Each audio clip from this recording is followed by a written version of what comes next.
안녕하세요. 4시 33분을 가리키고 있는 시간에 다시 찾아온 책 읽어주는 몽실마미입니다. 마음을 읽는 아이 오르르. 더글라스 케네디 그리고 조한 스파르 그림이고, 더글라스 케네디는 잘 알려진 바로 뉴욕에서 전 세계적 베스트셀러 작가래요. 미국 뉴욕에서 태어났고 런던, 파리, 베를린, 몰타 섬을 오가며 살고 있고, 조국인 미국에 대해 비판적인 시각을 견지하고 있는 작가로 유명하네요. 그리고 프랑스로부터 문화 공로 훈장을 받았고, 프랑스의 르피가로지에서 지어주는 그랑프리상을 받았다고 하네요. 주요 작품으로 이거 빅피처 많이 하잖아요. 빅피처. 템테이션, 리빙 더 월드, 행복의 추구, 파리의 S9의 연인, 파리 S9가 아니라 559의 연인이겠죠, 뭐 이게. 그리고 위험한 관계, 옮기는 조동섭. 안녕하세요. 인사 나누세요. 더글라스 케네디라는 분이십니다. 유명하신 베스트셀러 작가랍니다. 잘 알아놔둬야죠, 얼굴이라도. 그리고 금정도서관에서 얘가 주인공 어러르. 어러르는 말을 못하고 글을 그 템플릿으로 이렇게 그 마음을 읽어가지고 그것을 적는 나이에요. 정말 똑똑하지 않아요? 사람이 마음을 읽는다는 자체가. 그래서 지금 제가 말씀드릴 것은 계속 읽어 나갔잖아요. 그래서 오부가 참깨 세상에서 친구가 오부잖아요. 제가 어저께 살았던 친구. 그 참깨 세상에서의 대화는 너무 아름다운 대화라기보다는 너무 평화로운 곳이에요. 개들도 뭐 서로 간에 다 자유롭거든요. 터치를 안 하고 흉도 안 보고 자기 할 것들을 다 하고, 이렇게 참 그런 세상이에요. 참깨 세상이라는 게. 그래서 오늘은 행복은 선택이에요. 조지아는 선생님은 그 말을 잠시 생각하다가 대답했다. 행복만 선택이 아니라 모든 게 선택이래요. 선택이라. 그렇죠. 뭐든지 결혼도 선택이었고, 내가 이 물건을 사려고 하면 이걸 살까 저걸 살까 하려면 선택을 해야 되잖아요. 그거에 대한 선택. 뭐든지 선택이에요. 내가 몽실이를 선택하듯이 무엇을 하든지 선택이 중요한 것 같아요. 그래서 괴물나라에 가서 괴물나라에서 별것들을 다 보잖아요. 그 동물나라에 귀신의 집 같은 데 가면 막 그렇게 보이듯이, 여기는 어디 갔다 온 거 있잖아요. 막 그 동물원 가면은 그 기구 타고 막 빙글빙글 돌고 그런 곳을 구경했던 것 같아요. 그래서 괴물나라에도 있고, 수영장에 가자고 했잖아요. 그래서 수영장에 가서 수영을 하자고 엄마는 말씀을 해서 수영장에 가게 되었답니다. 그러면 수영장을 가볼까요? 수영장이 용들이 떠 있었네요. 참 희한하네요. 수영장으로 들어가 봅시다. 나는 그렇게 커다란 수영장은 처음 봤다. 수영장에 정말로 용들이 떠 있었다. 사람들은 용 근처에서 수영을 했는데 아주 가까이 가면 용의 입에서 불을 뿜었다. 사람들은 용 가까이로 가려고 했었다. 엄마가 말했다. 불놀이네. 수영장 물은 파란색이었다. 엄마가 하얀 침대 시트를 빨 때 쓰는 표백제 냄새가 났다.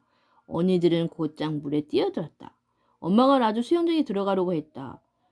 그렇지만 나는 태블릿을 두고 가기 싫었다. 누가 실수로 내 태블릿을 발로 차면 어떻게 하는가? 태블릿은 엄마가 가지고 있을게. 그럼 엄마가 수영을 못하잖아. 내가 먼저 한 다음에. 엄마는 늘 우리가 우선이래. 정말 좋은 엄마야. 하는 엄마가 환하게 웃었다. 나는 평양을 좋아한다. 조조하는 선생님은 물에서 미끄러지듯 나아가는 개구리를 생각하라고 말했다. 양팔은 앞으로 쭉 뻗어서 양쪽으로 물을 밀고 발로 물을 찬다. 자유형에도 배영도 해봤는데 평영이 제일 좋다. 개구리는 물에서 빨리 헤엄치면서도 주위 모든 걸 지켜보고 알 수 있으니까. 나는 수영장 한가운데로 나아가면서 앞을 보고 있었다. 그런데 물속 깊이 들어가던 루시 언니가 갑자기 안절부절 못했다. 언니가 루시 언니를 바로 눕혀서 손을 잡고 헤엄쳐 엄마가 앉아있던 곳까지 데려왔다. 그렇지만 엄마는 이제 앉아있지 않고 걱정하는 얼굴로 일어서 있었다.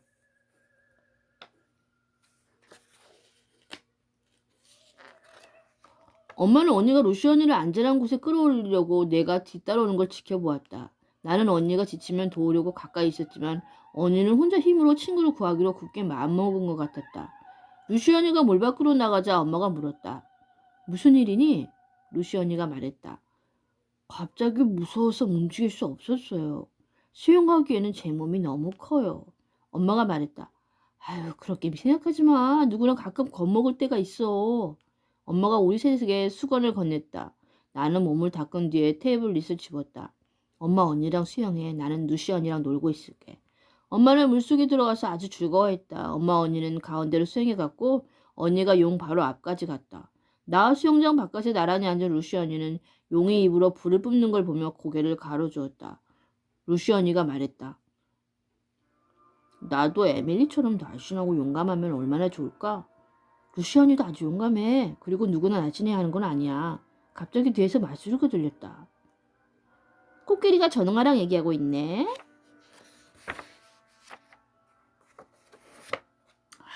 등장했군요. 센 언니들. 햇빛에 내놓은 치즈 덩어리 같네. 도로테 그리고 잔혹들이까지. 우리는 포위되었다. 루시 언니는 겁먹은 표정이었다. 나는 태블릿에 적었다. 늘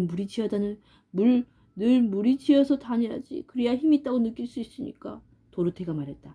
말도 못하는 바보가 무슨 생각을 한 건 내가 신경 쓸 거긴 신경이나 쓸 것 같아. 그리고는 도로테는 루시 언니에게 말했다. 햇빛에 내놓은 치즈 덩어리 같네. 루시 언니가 일어섰다. 뺨에 눈물이 흘렀다. 나는 재빨리 태블릿을 도로테의 눈앞으로 들어올렸다. 잔인하게 행동하면 어른이 된 것 같지? 그렇지만 유치한 게 더 드러날 뿐이야. 도로테가 내 테이블을 뺏으려 했다. 나는 테이블을 꽉 쥐었다. 루시 언니가 도로테와 나 사이에서 서서 말했다. 그만해. 잔혹이들 중 한 명이 휴대폰 카메라로 루시 언니를 찍었다. 도로테가 말했다. 그 사진 지금 당장 페이스북에 올려. 수영복 입은 저 못생긴 모습을 세상에 알리자. 루시 언니가 갑자기 도로테의 수영복을 잡더니 휙 돌려서 수영장에 내던졌다. 그리고 탈의실 쪽으로 달려갔다. 도로테는 수영장에서 빠져나온 물을 뚝뚝 떨어뜨리며 나를 가리켰다. 저 태블릿 부숴버려. 저 태블릿 부숴버려. 센 언니들. 도로테가 잔혹이들에게 소리쳤지만 나는 벌써 루시 언니를 뒤쫓아서 달리고 있었다. 탈의실 앞 식당에는 사람이 많았다. 루시 언니가 보이지 않았다. 잔혹이들이 나를 잡으려고 소리쳤다. 다른 쪽으로 유인하는 게 좋을 것 같았다. 나는 사람들 사이를 빠져나가면서 달렸다. 뒤에서 도로테의 잔혹이들이 쫓아왔다. 식당 문 가까이 왔을 때 몸을 숙이고 다른 방향으로 내달렸다. 사람들 몸에 부딪히면서 최대한 빨리 달렸다. 최대한 큰 글자로 쓴 태블릿도 위로 쳐들었다. 나는 목소리가 안 나와요. 사라진 친구를 찾고 있어요. 사람들이 재빨리 길을 내줬다. 나는 곧바로 탈의실로 달려갈 수 있었다. 탈의실에도 루시 언니는 없었다. 루시 언니의 옷이 들어있던 사물함은 비어있었다. 밖으로 나갔나 봐. 어부가 여기 있으면 얼마나 좋을까. 그러면 2년 자전거를 타고 어부와 함께 루시 언니를 찾아볼 텐데. 그렇지만 어부를 여기서 데려오면 나는 우선 내가 참기 세상에 가야 한다. 시간이 없었다. 더구나 도로테와 잔혹이들이 수영장 밖으로 달려가고 있었다. 이러다가 잔혹이들이 루시 언니를 따라잡겠다. 그래도 루시 언니는 잡히기 전에 자취를 감췄고 경비원들이 도로테와 잔혹이들을 막았다. 곧 벌어질 괴물 퍼레이드는 준비 때문이었다. 거인들 메두사, 키클롭스, 거대한 위 모양에 따라가 다리가 셋 달린 괴물이 걸어가고 있었다. 도르테는 사방을 둘러보며 루시 언니를 찾았다. 그러다가 나를 봤다. 도르테는 잔호기들한테 루시 언니를 뒤쫓으라고 소리치고 나한테 다가오기 시작했다. 나는 오른쪽으로 도망쳤다. 달에 달린 위 괴물과 부딪힐 뻔했다. 멀리서 비명이 몹시 크게 들렸다. 괴물 퍼레이드 때문에 시끄러운데도 사람들 귀에 다 들릴 만큼 큰 비명이었다. 경비원 2명이 정문 방향으로 뛰기 시작했다. 나도 정문으로 갔다. 틀림없이 루시 언니 비명이었다. 다리 달린 괴물과 부딪힐 뻔했다. 정문으로 가자 사람들이 둘러서 있었다. 사람들이 에워싼 건 엄청나게 겁먹은 남자였다. 65살인 우리의 외할아버지랑 나이가 비슷해 보였다. 피부색은 검고 눈 하나는 유리알 같았다. 한쪽 얼굴은 온통 흉터였다. 심한 흉터 때문에 처음에는 무서웠다. 그런데 오히려 할아버지 눈에 두려움이 가득했다. 친구가 필요하듯 나를 똑바로 바라봤다. 나는 할아버지에게 미소를 지었다. 한 경비원이 소리쳤다. 왜 쟤를 노려봐? 겁주려 그러는 거야? 다른 경비원이 갑자기 할아버지 팔을 잡고 뒤로 꺾어서 수갑을 채웠다. 할아버지가 소리쳤다. 나는 아무 짓도 안 했어. 아무 짓도 안 했다고. 경비원이 팔을 더 세게 꺾으면서 심한 말을 했다. 닥쳐! 잔혹이들 중 한 명인 마르졸렌이 경비원들한테 소리쳤다. 저 괴물이 여자애를 붙잡으려 했어요. 그래서 걔가 도망쳤어요. 할아버지가 받아쳤다. 거짓말이야? 나는 할아버지 생각을 읽었다. 또 시작이야. 내가 하지도 않은 일을 했다고 뒤집어 씌워. 이게 다 내 피부, 내 얼굴 때문이야. 멀리서 사이렌 소리가 들렸다. 경찰차가 오고 있었다. 이 남자한테 잡힐 뻔한 아이는 어디로 갔지? 마르졸렌이 답했다. 여기서 나가서 기차역 쪽으로 갔어요. 잔어귀들 중 한 명인 수잔이 고개를 들렸다. 수잔은 도르테 일당 중에서 조용한 편으로 잔어귀들에 끼고 싶지는 않지만 어울릴 친구들이 필요해서 끼어 있었다. 수잔은 마르졸렌이 거짓말 때문에 마음이 편하지 않았다. 마르졸렌이 말이 거짓말인지 어떻게 알았냐고? 내가 수잔이 생각을 읽었으니까. 마르졸렌이 사실을 말려 하는데 루시는 기차역이 아니라 공원으로 달려갔어. 그리고 저 할아버지는 루시를 건드리지 않았어. 내가 다 봤어. 나는 태블릿에 커다랗게 그려 있었다. 사실을 말래. 그리고 수잔이 눈에 보이게 태블릿을 높이 쳐들었다. 수잔이 하얗게 질렸다. 내 얼굴을 본 마르졸렌도 하얗게 질렸다. 그러더니 수잔 옆으로 가서 성난 표정을 짓고 수잔한테 기속말을 했다. 자기가 다른 말 하면 도로테가 가만두지 않을 거라고. 뒤에서 엄마가 내 이름을 연극부서 큰 소리로 불렀다. 돌아서자 엄마 언니가 물을 뚝뚝 떨어뜨리며 다가오고 있었다. 엄마가 말했다. 루시가 쫓기는 걸 보고 여기로 달려왔어. 무슨 일이니? 나는 그 사이에 벌어진 일들을 간략히 적어서 보여줬다. 언니가 말했다. 당장 루시를 찾아야 해. 뒤에서 도로테의 목소리가 들렸다. 도로테가 나한테 손가락질을 하며 말했다. 쟤랑 한패인 똥부가 나를 공격했어요. 나한테 욕했어요. 에밀리가 소리쳤다. 이 거짓말쟁이 아니에요. 쟤야말로 학교에서 약한 애들을 괴롭히는 못된 애예요. 언니가 소리쳤다. 지금은 루시를 찾는 게 중요해. 루시를 본 사람이 있을 거야. 마르졸렌이 말했다. 저 사람과 루시를 만지려고 했어요. 그래서 루시가 공원 밖으로 도망쳤어요. 나는 수잔이 눈앞에 다시 태블릿을 보여줬다. 사실을 말래. 누가 거짓말하고 있니? 여자 경찰관이 우리에게 다가오며 물었다. 차분하고 분명한 말투였다. 이 사람한테 빨리 사실을 전하고 싶은데 어쩌지? 경찰관은 모든 사람들을 날카로운 눈으로 보며 어떻게 된 일인지 제대로 알아내려 했다. 세상을 보는 방식이 나랑 비슷해. 명찰의 이름이 있었다. 쇠물로 옆에는 더 젊은 남자가 경찰관도 있었다. 주근깨가 있는 그 경찰관은 내 언니 또래로 보였다. 그렇지만 14살의 경찰관이 될 수는 없겠지. 명찰에 적힌 이름은 가르니였다. 나는 태블릿에 글을 적어서 쇠물로 경관에게 보였다. 루시 언니는 공원 안으로 달려갔고 저 할아버지는 루시 언니한테 손대지 않았어요. 쇠물로 경관이 말했다. 넌 이름이 뭐니? 내 이름을 알려줬다. 거기에 쓰는 글로만 대화할 수 있니? 이건 태블릿이라고 해요. 그리고 저는 태블릿으로 말해요. 그렇지만 저한테는 신비한 힘이 있어요. 사람들이 생각을 읽어요. 쇠물로 경관이 말했다. 정말? 사실이에요. 모르는 사람들 생각을 다 알아요. 그 말을 한 사람은 우리 엄마였다. 엄마가 내 비밀을 어떻게 알았지? 샘물 교관이 말했다. 혹시 어머니신가요? 내가 적었다. 경관님도 아주 빨리 깨뜨려 보시네요. 네, 걔가 얘 엄마예요. 그리고 사라진 아이 이름은 루시고 우리 큰딸이랑 제일 친한 친구예요. 저는 루시를 무사히 집에 데려가야 해요. 안 그러면 루시 어머니는 볼 낯이 없어요. 샘물로 경관이 물었다. 루시는 왜 달아났나요? 언니가 대답했다. 얘네가 루시를 괴롭혔어요. 학교에서 하던 대로 아주 심한 말을 했어요. 도로테가 끼어들었다. 그 못생긴 코끼리가 나를 풀장에 던졌다고요. 그때까지 말이 없던 가르니에가 경관이 도로테 앞에 서더니 아주 차분한 목소리로 물었다. 평소에도 친구를 그렇게 불러? 코끼리라고? 도로테는 그제야 자신이 생각 없이 말했다는 걸 깨달았다. 조지아는 선생님이 그랬다. 아빠 소설에는 나쁜 짓을 저지른 사람이 자기 입으로 자기 죄를 밝히는 이야기가 꼭 나온다고. 나쁜 사람이 자기 안에 있는 악의를 숨기지 못하기 때문이라고. 도로테는 얼른 자기 실수를 무마하려 했다. 코끼리라고 부르는 건 루시가 코끼리를 아주 좋아하기 때문이에요. 서커스에 나오는 동물들 중에 루시가 제일 좋아하는 게 코끼리예요. 언니가 소리쳤다. 이 거짓말쟁이, 쟤들은 그래서 루시를 코끼리라고 부르는 게 아니에요. 몸이 조금 크다고 못되게 괴롭히는 거예요.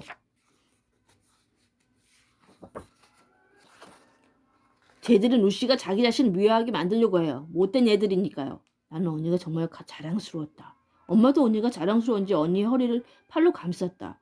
그렇지만 나는 등 뒤로 양손에 수갑이 채워진 남자, 얼굴 한쪽이 온통 흉터인 할아버지가 걱정됐다. 나는 그 사람을 가리키며 세물로 경관한테 태블릿을 보여줬다. 저분은 아무 잘못도 없어요. 수갑을 풀어야 해요. 마르졸렌이 말했다. 비명소리가 들렸어요. 루시가 저 남자한테서 달아나는 것도 봤어요. 저 남자가 루시를 겁줬어요. 가라니 경관이 물었다. 루시한테 손대는 걸 직접 눈으로 봤니? 마르졸렌이 땅을 내려다봤다. 조지아는 선생님한테서 들은 얘기가 생각났다. 선생님이 우리 아빠 책에서 봤는데 사람은 진실을 말할 수 없을 때 상대의 얼굴을 똑바로 보지 못한다고 했다. 가라니의 경관은 마르졸렌이 자기 눈을 피하는 걸 알아채고 마르졸렌한테 다시 물었다. 직접 눈으로 봤니? 마르졸렌은 도르테를 훌끔 돌아보았다. 어떻게 해야 할지 우두머리한테서 지시를 받으려는 것이다. 도르테는 마르졸렌한테 진짜로 속난 표정을 지었다. 도르테가 마르졸렌한테 표정으로 전하는 말을 나는 읽을 수 있었다. 이제 와서 말을 바꾸면 너 때문에 우리가 다 망하는 거야? 마르졸렌이 여전히 땅을 내려다본 채 말했다. 내 손대는 걸 봤어요. 가르니의 경관이 세물러 경관이랑 눈빛을 주고받았다. 세물러 경관이 마르졸렌에게 다가왔다. 이름을 말해봐 성까지 다. 마르졸렌이 세물러 경관한테 말했다. 세물러 경관이 수첩을 꺼내서 받아쓰고 마르졸렌이 보호자 연락처도 물어본 뒤에 그것도 적었다. 마르디 경관은 도로테와 수잔한테도 똑같은 걸 묻고 역시 수첩에 적었다. 세물러 경관이 말했다. 자 마르졸렌 잘 들어. 아주 나쁜 일을 했다고 어떤 사람을 고발하는 건 아주 심각한 일이야. 그리고 자기 자신과 연관된 사람의 눈치를 보느라 거짓말로 다른 사람을 고발하는 건 아주 잘못된 일이야. 고발된 사람한테 피해를 주기 때문이지. 그리고 그건 너 자신에게도 피해가 돼. 내가 아주 커다란 공경에 빠질 수도 있으니까. 마르졸레는 또 땅을 내려다봤다. 입술은 떨리고 눈은 겁에 질려 있었다. 루시 비명만 들었어요. 아주 그리고 저 할아버지 무서운 얼굴이 보였어요. 그 루시는 사라지고 저 할아버지만 남아 있었어요. 가르니의 경관이 물었다. 루시의 비명을 들은 때랑 저분이 혼자 있는 걸 본 때의 시간 간격은 얼마나 되지? 마르졸레는 울음을 참느라 꺽꺽거렸다. 마르졸레는 생각했다. 사실대로 말해. 안 그러면 큰일 나. 그렇게 길지 않아요. 세물로 경관이 물었다. 몇 분? 몇 초밖에 안 돼요. 세물로 경관이 경보원들에게 수갑을 풀라고 말했다. 세물로 경관은 내 영웅이다. 세물로 경관은 수갑이 풀린 할아버지의 어깨에 손을 얹고 사과했다. 할아버지는 아직 몹시 언짢은 표정이었지만 세물로 경관에게 고개를 끄덕였다. 세물로 경관이 이름을 묻고 공원에서 무슨 일을 하는지도 물었다. 나는 가까이서 귀를 기울였다. 이름은 마무드 정원사였다. 잔디를 푸르게 가꾸고 괴물나라 안팎 공원에서 꽃을 아름답게 돌보는 일을 한다고 했다. 세물로 경관이 말했다. 큰 실세를 무릅쓰고 엽죽겠습니다. 얼굴은 왜 그렇게... 세물로 경관이 말했다. 큰 신뢰를 무릅쓰고 엽죽겠습니다. 얼굴은 왜 그렇게 됐는지 알 수 있을까요? 오래전에 교통사고를 당했어요. 힘드셨겠어요. 익숙해져서 괜찮아요. 하지만 흉터 때문에 사람들이 겁을 내죠. 그 여자아이도 겁을 냈어요. 어떻게 해요? 그 아이는 마구 달아나고 있었어요. 누구한테 쫓기는 것 같았어요. 그러다가 내 얼굴을 보고 비명을 지르고 또 달려갔어요. 어디로 달려갔나요? 공원 안쪽으로 갔어요. 저 애들은 경비원한테 기차역으로 갔다고 했지만 그렇지 않습니다. 마무드가 잔혹이들을 가리키자 수자는 땅을 내려다봤다. 자기 잘못을 모두에게 인정한 셈이었다. 다른 사람을 괴롭히는 사람들은 자기가 저지른 나쁜 짓을 마주해야 할 때 늘 땅바닥을 내려다본다. 보이지 않게 사라지고 싶은 것이다. 세물의 경관이 수잔에게 다가갔다. 저분 말이 사실이니? 루시가 공원으로 달려갔을 때 기차역으로 갔다고 말했어? 수잔은 계속 땅만 봤다. 나는 수잔의 생각을 읽었다. 어떡하지? 사실대로 말하면 도르테가 나를 괴롭힐 텐데. 나는 얼른 태블릿에 글을 써서 머리 위로 들고 수잔 귀에도 들릴 만큼 크게 헛기침을 했다. 수잔이 내 글을 봤다. 사실을 말하면 우리가 보호할게. 그러자 놀라운 일이 벌어졌다. 수잔은 여전히 겁먹은 표정이었지만 나를 보면 고개를 끄덕이고 도로테를 보면 이제 너한테 휘둘리지 않아. 나는 너같은 사람이 되기 싫어. 하는 표정을 지었다. 나는 도로테가 겁먹은 모습을 처음 봤다. 수잔이 말했다. 네, 제가 거짓말했어요. 불쌍한 루시는 기차역으로 간 게 아니라 공원으로 갔어요. 저 할아버지는 루시한테 손끝도 안 댔어요. 제가 거짓말했어요. 제가 정말 잘못했어요. 그렇지만 무서웠어요. 제가 사실대로 말해서 루시가 공원에서 발견되면 루시는 우리 때문에 학교 안에서나 밖에서나 얼마나 시달렸는지 사람들한테 얘기할 테니까 그게 무서웠어요. 그리고 루시가 도로테를 풀장에 빠뜨린 건 도로테가 먼저 루시한테 아주 심한 말을 했기 때문이에요. 저희는 몇 달 동안 그렇게 루시를 괴롭혔어요. 저희가 나쁜 짓을 했어요. 수잔은 울기 시작했다. 언니가 수잔한테 다가가서 수잔을 껴안으며 위로했다. 언니도 오랫동안 수잔한테 시달린 걸 생각하면 언니 행동은 아주 멋졌다. 언니가 수잔에게 말했다. 이제부터라도 우리가 친구가 될 수 있어. 진짜 친구. 그 사이 세물러 경관은 모두에게 각기 할 일을 지시하면서 상황을 지휘했다. 가르니의 교관에게 도로테와 마르졸렌과 수잔을 경찰서로 데려가서 진술을 받고 보호자에게 연락해서 걔들이 무슨 짓을 했는지 알리라고 했다. 도로테 일당은 불만스러운 표정이었다. 세물로 경관은 우리 엄마한테 부탁했다. 루시 부모에게 연락해서 루시가 사라졌지만 경찰이 최선을 다하고 있으니 곧 찾을 수 있을 거라고 말해달라고. 그리고 무전기로 경찰관을 놀이동산에 더 많이 보내라고 말라고 마무드에게 도와달라고 했다. 루시가 숨을 만한 곳을 마무드가 잘 알고 있을 테니까. 마무드가 말했다. 이 놀이동산 구석구석 모르는 데가 없죠. 지난 20년 동안 매일 아침 6시 반부터 여기서 일했어요. 나는 태블릿을 쳐들었다. 저도 듣고 싶어요. 세물러 경관이 말했다. 어머니랑 같이 집에 가는 게 좋겠어. 밤늦게까지 수색을 계속할 수도 있어. 제 신비한 능력으로 일을 빨리 해결할 수도 있어요. 세물러 경관은 우리 엄마한테 주소와 전화번호를 묻고 받았었다. 세물러 경관이 나에게 말했다. 신비한 힘이 필요하면 전화할게. 그렇지만 그 말은 사실 내가 너무 어려서 도움이 되지 않는다는 뜻이었다.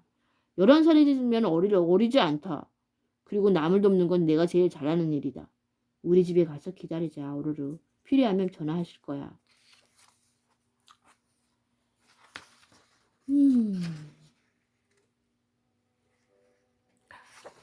그렇게 해서 마무리가 된 것 같아요. 어느 정도. 그러면 과연 할아버지도 정말 억울하게 당할 뻔했고 정말 사람 입이 방정이에요. 입 한번 잘못 노렸다가는 사람을 살리고 죽이고 한다는 게 있잖아요. 그래서 정말 사람의 그 진실을 깨닫는 것은 눈을 보면 알 수 있잖아요. 눈을 보고 사람을 말하라고 하잖아요.